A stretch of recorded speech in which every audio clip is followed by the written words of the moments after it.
All right, folks, back here on the Bossman show with Georgia State Panthers head coach Shawn Elliott.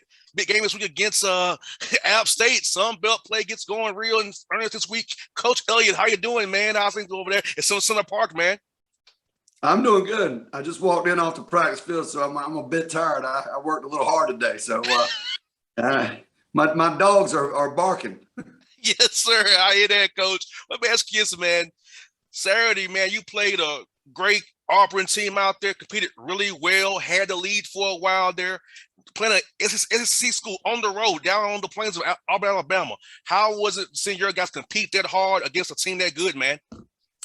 Well, I was very very proud of our football team. You know, we played really well. Our defense showed up and shut down Auburn for the most part. It was amazing to watch us go out there and just compete. And they play with great effort. And really, you know, when you see guys really love the game of football and love what they're doing, it's easy to coach them. And that's what our team was doing on Saturday, really in all the phases. And you know, we had a couple of blunders there in our special teams on a block punt that really gave Auburn an opportunity to get back in the ball game. And you know, that was unfortunate, but we'll rebound. But I'm so proud of our football team. You know, not every win is a win, and you all feel the same, and not every is a loss that you feel the same way. And I was, you know, even though we took the L, I was really proud of our football team. Came in there and we were very positive at our meetings and talked about all the good things that we did.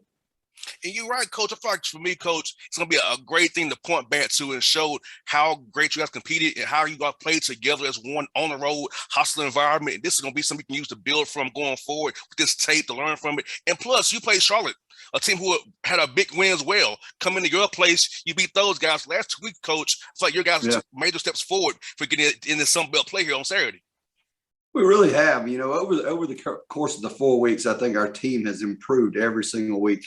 You know, even going into the North Carolina game, we were playing those guys, and in 3.5 quarters into it, or 3 quarters into it, we're about 14 points away and missed some opportunities to get a score in. And for whatever reason, the fourth quarter got out of control for us. But we have really improved both offensively and defensively. We've got some work to do on our special teams that we've got to really take care of. And I think we'll be in good shape. But we got a tough App State team that's coming in here. Probably the best team, easily the best team we've faced thus far. And we've got our work cut out for us. So we got to be playing at the top of our game this weekend. And talk about App State, Coach. The keys to the game against those guys, like you said, they're a really great coach team, tough team, disciplined team. And then watching the film, I know you're saying, wow, these guys really be disciplined every phase of the game because these guys are bringing it every week out here. Yeah, well, they can run the football very, very well. They got 2 great backs, and I think their offensive line is really good. And they got 2 guys on the perimeter out there and their wide receivers that can really hurt you. Those are their big time players, the Sutton kid and the Henneken wide receivers. So they can hurt us on the perimeter and they can hurt us inside the box. And they just do a good job in game planning and getting you. They've got plays that are matched plays. So if you're defending one, they can come back to the other and hit you with that. And defensively, they've always been flying around. They've always done a great job. Their defensive coordinator and I have worked together. And so, you know, it's a tough group. I mean, I know when you face these guys, you got to be playing at the top of your game. And, you know, I told our football team, we faced these guys 7 years now. We haven't beaten them. So we've got to be on point in every phase of our football game, the offense, the defense, and everything in the special teams. We've got to be planning to win all 3 phases. We can't win 2 of the 3 and come out on top. We got to win all 3. Most definitely, coach. And what people realize about the Sun Belt Conference coaches, it's tough every week. There's some easy outs in your conference. I know people don't really watch the way they should because we're here in Atlanta. Yeah. We see what goes on. But, man, from Coastal to you guys, Southern's tough. You know, South Alabama's tough. You know, it's no easy nights in the Sun Belt Conference. Talk about the depth of your league, the coaching in your league as well, and the ton of players in the league as well. Yeah, you know, this league this is my 5th season here at Georgia State, and you know, over the last 5 years, really having a good opportunity to see the talent in this league and the coaching in this league. And there's great coaches that are recruiting their tails off, bringing in great talent. So the parity along this league is really, really tough. I mean, we're all about equal. You know, you mentioned Coastal and a couple other teams. You know, Coastal burst onto the scene a year ago. And another team's going to do that same thing this year. And they just keep getting better, just like we've gotten better in our conference over the last 5 years. But from top to bottom, it's a tough league. And we find that out each and every week. Great football players, great football coaches. it's a good brand of football in the Sun Belt. You got that right, Coach. I'm asking you, man. Transfer portal. How's that going to help your program going forward? Maybe find guys who played at the Power 5 level, did not get the playing time they want to get. They can come to Georgia State and play in Atlanta, a great city, great university, get a good education, learn very well. So, how about that portal? How will help your team going forward to fill gaps and find the diamonds in the rough to play for you guys? Well, I think you got to be very careful in the transfer portal. You've got to do a good job in investigating why a young man is leaving one team to go find another team. Something happened there. Something, whether it was playing time, whether it was coaching, whether he got in trouble. You've got to do a good job in evaluating those guys. A lot of people these days, they don't have a lot of thick skin. So if they go and get stuff, they're out. They're busting out. And you don't want to bring that type of guy into your program. So you got to be really careful. But there is opportunity to add really good quality players from that portal as well, and giving them the opportunity to come in here and play at a high level here at Georgia State. We've done a good job in doing that. We've got some guys that have transferred in that have helped us, and they're going to help us in the future. But like I said, you've got to be really careful in it, and you got to know exactly what you're looking for. And you better do your homework. Exactly. And coming to school at Georgia State, very good academics as well. Great facilities. I see what you all doing. You've always building something at Georgia State. It's Georgia State. I've seen it come up from when it was a small community school to what it is today. So a young man should want to come to your school and see what they can experience and play for you and get seen by a lot of people, because Atlanta, people love our city.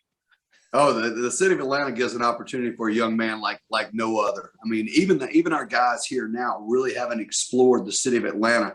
I always ask them, I talk to them about it. Hey, man, did you take in this show the other night, this concert? Did you go to this restaurant? What did you do? And I mean, there's some sporting event or something. So the culture in Atlanta is so great. And I want these guys to experience that. I went to Appalachian State, so I didn't get a whole lot of chance to experience a whole lot of culture and outside influences up there in Boone. It was like, hey, if you were going out, you were going to some guy's apartment and hanging out, or maybe you were lucky enough to have a date and take a girl out. But other than that, that was all you could do. Here in the city of Atlanta, it's just popping every single day, and I enjoy that, and I think our players enjoy that. Like I said, it's a great city to be in. What an opportunity for our university to be right here in the heart of it, and to have the opportunity to experience that with our student athletes. And Coach, I want to commend you on last year as well, Coach. 6 wins in a COVID year. That's probably the hardest year for you as a coach, having young men deal with the protocols they deal with, keeping them focused, not be able to be college students themselves, like to go and have a good time like they wanted to, and still getting 6 wins, winning a tough bowl game. Talk about how your young men, especially adversity, handling that last year. Because I feel like for me, I'm in my mid-30s, Coach. I've had adversity in my life, but your guys a little younger than me. To see that firsthand, what happened last year, and growing from that. Talk about that for your young men, man. Well, I think us as a program, I think I guess you can use the word train our guys in adversity. I mean, I talk to them all about, how adversity and the struggles in your life are actually going to be the fruit in your life that's going to make you successful, and how we respond to those things. And sometimes, we let outside influences and things creep in that really have no bearing. And I tried to tell them last year was really all about fear and what could have happened. And if you let that fear creep in and you don't block it out to a certain degree, then you get overcome by it. And we kind of just put blinders on. We knew we were going to take precautions. We knew we were going to do everything in our power to keep us safe and healthy. And those guys, once you got to feel comfortable. Once they got in that comfort zone, it was all about going and winning. We came out 6-4 and won our bowl game, and had an opportunity to win a few other ball games that we didn't. But I was very proud of those guys, because they're going to reflect on that year when they have tough times in their marriages or in their jobs, and they're going to look back and say, man, you don't even know. I had to come in every single morning at 6 a.m. I had to test. I had to stick this thing up my nose every single day. I had to wait at night to see if I was positive or negative. I'd come in with the sniffles. There was so much going on and so much talk, and it really grew our team up. Coach, I'll say the same here, man. Having to lead interns. Coach, I never heard of a Zoom until last March, man. Okay. I've been in radio 10 years, Coach. Never heard of Zoom till last year, man. So I used to be on the phone in studios. So this is Zoom, for me. WebEx, Zoom. Hey, we're gonna have a WebEx meeting. I was like, what's a WebEx meeting? What is that? Somebody need to explain this to me. I'm not the savvy technological type guy, so they all have to spoon feed me on this type of stuff. Yeah, there, right, Coach. And also, man, mental health, Coach. How are you helping your guys with mental health, their development there in that regard? Because in sports these last few months, it's been a big topic about mental health. So, how you guys have counselors on staff, guys they can go talk to when they're having down times or issues with their family to keep those guys mentally healthy as well to play ball fast for you guys on Saturdays as well, Coach. Well, I want you to know I've been coaching for 25 years. So basically, I've been a psychiatrist and psychologist my entire career. It's very easy to see the ups and downs of a young man just by looking at their face. And you've got to ask questions. I mean, we have a team meeting every single morning before we start any type of individual meeting or go to practice for the very reason to make sure, one, they're there and here safely, but the two, so we can all look them in the eye. I can see if a guy's been up till 3 a.m, if he was out last night, if his girlfriend broke up with him, if he's homesick, or he has something else in his life that I need to find out about. So we have all that. Every one of our coaches, and I like to think we're all professionals in that category, because to have an ear that you can lean on and they can tell you things. And for me, I speak the truth. I don't hold anything back from these young men. So if things are going great, they're going great. Things are going bad, they're going to know exactly where they stand. And they tend to, I think, grow and condition themselves to understand they're going to hear bad things from me. They're going to hear good things from me. And it's no different in the real world. They learn to not accept it, but they learn how to deal with it. And Coach, what fans should realize is that coaching is one thing, but that off the field, loving on your guys, being that father figure, their brother, their friend, their mentor, all the hats you wear besides X and O's, I think fans sometimes lose sight of that in what you all do every day. Yeah, it's a great profession. It's a very rewarding profession. It's a very difficult profession because when we take these guys in, we really do feel like they're trusting us with their future, and that's a huge responsibility. It really is. I can critique these individuals. I can get on them as hard as I can. I can love them as much as I can, and they need to understand they're getting the good, the bad, and the ugly with me. And everything that I do is in the best interest for them. They may not see it at the time, but it's in the best interest for them. And I think they appreciate it in the long run. I know some it takes a little bit longer to appreciate than others, but in the long run, they certainly look back and say, "Damn, that coach really cared." You saw right, Coach. Say for me, was my coaches I had at Tennessee State. Those are the guys who I still hear in my head now when I have some issues. Coach told me this 15 years ago, so it all makes sense eventually. Things you tell us as players, it might not hit us right away, but we get my mid-30s, heading to our 40s, something comes up. Oh, yeah. What Coach said back in that meeting, it all makes sense now. It's amazing. I bet I coached. I left Appalachian State as an assistant coach in 2009, and there was a transfer actually that came in from Vanderbilt that year, and I didn't even coach him. I was the offensive line coach, and he was a defensive end. And he works at Auburn in the psychological services department. And he had sent me an email 2 weeks ago saying he was going to be at the game, and just it was just how much he appreciated everything I told him and put him through. And he never understood it then, but certainly understands it now. And those are great stories. I don't keep a lot of that stuff. I tend to just delete and move on, but I wish I had every one of those things. So one day when I get done with all this coaching, I can reflect on all those individuals.